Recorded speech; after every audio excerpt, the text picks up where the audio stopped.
Novel تیرے سنگ چلیں گے ہر دم، قسط نمبر 10۔ رابعہ تھکے قدموں کے ساتھ گیٹ کی بیل بجاتی ہے۔ نتاشا ہاتھ پہنچتی ہوئی دروازہ کھولتی ہے تو اسے اس حلیے میں دیکھ کر دنگ رہ جاتی ہے۔ وہ بالکل پاگل لگ رہی ہوتی ہے۔ رابی کیا ہوا؟ بتانا، کب سے روئی جا رہی ہے تو؟ نتاشا اور اکبر اسے تسلی دیتے ہیں مگر وہ روئے جاتی ہے۔ باجی، رابعہ سب کچھ نتاشا کو بتاتی ہے۔ نتاشا اور اکبر چپ چاپ اس کی بات سنتے ہیں۔ اکبر منہ بسوڑتے ہوئے کمرے سے نکل جاتا ہے۔ رابی میری جان دیکھ، اب وہی تیرا گھر ہے، تو سوچ بچے تو اور ہو جائیں گے، مگر ایسا موقع بار بار نہیں آتا۔ نتاشا لالچ سے بھری ہوئی آنکھوں کو پھیلا کر کہتی ہے۔ رابعہ اس کی سوچ پر دنگ رہ جاتی ہے۔ باجی میری زندگی برباد ہو گئی اور آپ اب بھی؟ رابعہ کی بات سن کر نتاشا اٹھ کر باہر چلی جاتی ہے۔ بزرگ کے ساتھ ہریرا دور کھڑے مسکرا رہے تھے۔ جبار ان کے پاس گیا اور حیرت سے انہیں دیکھنے لگا۔ ہریرا جی، مجھے ایک بات بتائیں۔ ہاں بولو، ہریرا نے تجسس سے پوچھا۔ بابا جی، آپ تو عمر میں کافی بڑے ہیں اور یہ آپ کے والد بھی زندہ ہیں۔ عام انسان اگر اتنا زندہ رہے بھی تو وہ چلنے پھرنے سے قاصر ہے۔ کیا آپ لوگ انسان نہیں ہیں؟ جبار جھجکتے ہوئے بول ہی پڑا۔ تم میرے بابا پر حیران ہو، میرے تو دادا بھی حیات ہیں، مگر پردادا کسی جنگ میں شہید ہو گئے تھے۔ ہریرا نے گہرا سانس لیا۔ جبار نے بزرگ کو دیکھا جو کچھ دم کر کے ایمن پر پانی چھڑک رہے تھے۔ ہریرا، آپ جنات ہیں؟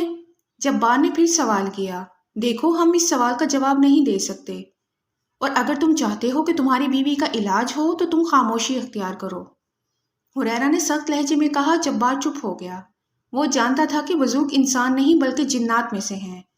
بزرگ نے ایمن کو بالوں سے پکڑا اور سارے بال ایک چوٹی میں باندھ کر ایمن کی ناک کے پاس ایک تویز جلا کر رکھ دیا۔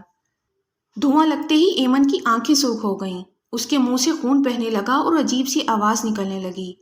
کون ہے تو؟ بزرگ نے باروب لہجے میں پوچھا۔ ایمن بدستور انہیں غصے سے دیکھتی رہی۔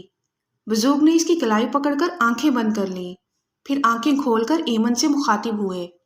چھوڑ دے اسے، میں تیری شادی کسی نیک جنی سے کروا دوں گا، مسلمان ہو جا ورنہ جلا دوں گا۔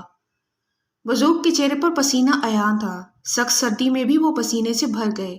ایمن نے ایک جھٹکے سے کلائی چھڑائی اور شدید بدبودار کہہ کی جو بزرگ کے کپڑوں پر جا گری۔ بزرگ نے غصے سے ایمن کو چانٹا مارا۔ ایمن کی آنکھیں لال انگارہ ہو رہی تھیں۔ اس نے پاس پڑا پانی کا گلاس اٹھا کر بزرگ کے سر پر دے مارا اور بزرگ وہیں ڈھیر ہو گئے۔ ایمن ایک جھٹکے سے بے ہوش ہو گئی۔ بزرگ کے ماتھے سے خون بہہ رہا تھا۔ جبار اور ہریرا نے انہیں اٹھایا۔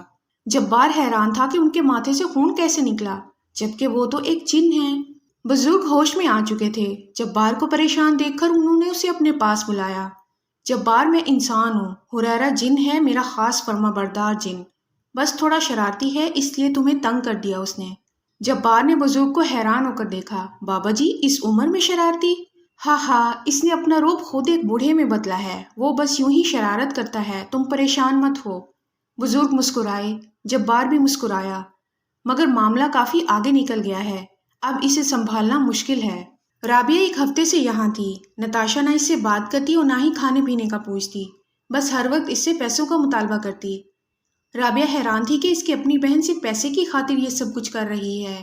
رابعہ، کب جائے گی تو واپس؟ گھر کے حالات بہت خراب ہیں، کچھ پیسے ہی منگوا کر دے۔ نتاشا نے پھر سے زہر اگلا۔ رابعہ نے غصے سے نتاشا کو دیکھا اور کمرے میں چلی گئی۔ وہ جانتی تھی اب اسے کیا کرنا ہے۔ بزرگ نے سب گھر والوں کو بتایا کہ وہ جن کافی طاقتور ہے، ان کا 4 ماہ کا چلہ کرنے کے باوجود وہ اسے قابو نہیں کر پائے۔ بزرگ نے سب کو تعویذ پہننے کے لیے دیا اور گھر کا حصار کر دیا، ساتھ ہی نصیحت کی کہ گھر میں نہ کوئی داخل ہو نہ ہی باہر جائے ورنہ حصار ٹوٹ جائے گا۔ یہ کہہ کر وہ چلے گئے۔ 1 ہفتہ گزر گیا تھا، کوئی نیا مسئلہ پیدا نہیں ہوا تھا۔ ایمن سب گھر والوں کے لیے چائے بنا رہی تھی۔ سب لوگ لان میں تھے۔ اچانک ڈور بیل بجی۔ ایمن نے بغیر کچھ سوچے دروازہ کھول دیا۔ وہ نہیں جانتی تھی کہ گھر کا حصار ہوا ہے۔ دروازہ کھولتے ہی اسے رابعہ نظر آئی جو ایمن کو دیکھتے ہی لپٹ گئی۔ ایمن اسے لان میں لے آئی، اس کے ساتھ ہی تیز بارش شروع ہو گئی۔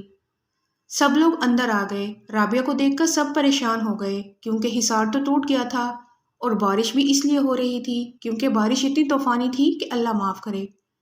رابعہ نے اپنی ساری داستان سنائی اور ایمن اور زہرا سے معافی مانگنے لگی۔ اسے احساس تھا کہ اس نے ان کے ساتھ زیادتی کی ہے، اسی لیے اللہ نے اسے سزا دی ہے۔ وہ سب لوگ باتوں میں مصروف تھے کہ جبار کا موبائل بجا۔ اس نے کال پک کی تو پریشان ہو گیا۔ زبیر کا فون بھی اسی دم بجا اور وہ بھی حیران ہو گیا۔ کیا ہوا جبار، خیر ہے؟ کیا ہوا جبار، خیر ہے؟ شہر بانو نے پریشان جبار سے پوچھا۔ امی جی، وہ باہر سب کہہ رہے ہیں کہ بارش صرف ہمارے گھر میں ہے اور کسی جگہ بھی نہیں ہے۔ ان کی بات سن کر زبیر نے بھی کہا کہ اسے بھی یہی فون آیا ہے۔ سب لوگ پریشان ہو گئے۔ رابعہ نے ان سے پوچھا کہ کیا بات ہے تو سب نے اسے ایمن کے ساتھ کے حالات بتا دیے۔ رابعہ کو شدید جھٹکا لگا کیونکہ وہ جانتی تھی کہ اصل میں ذمہ دار کون ہے۔ اصل ذمہ دار کون ہے یہ جاننے کے لیے جڑے رہیے ہمارے چینل کے ساتھ۔ اگر آپ کو یہ قسط اچھی لگی ہو تو لائک کیجئے اور ہمارے چینل کو سبسکرائب کیجئے۔ ملتے ہیں اگلی قسط میں، تب تک کے لیے اللہ حافظ۔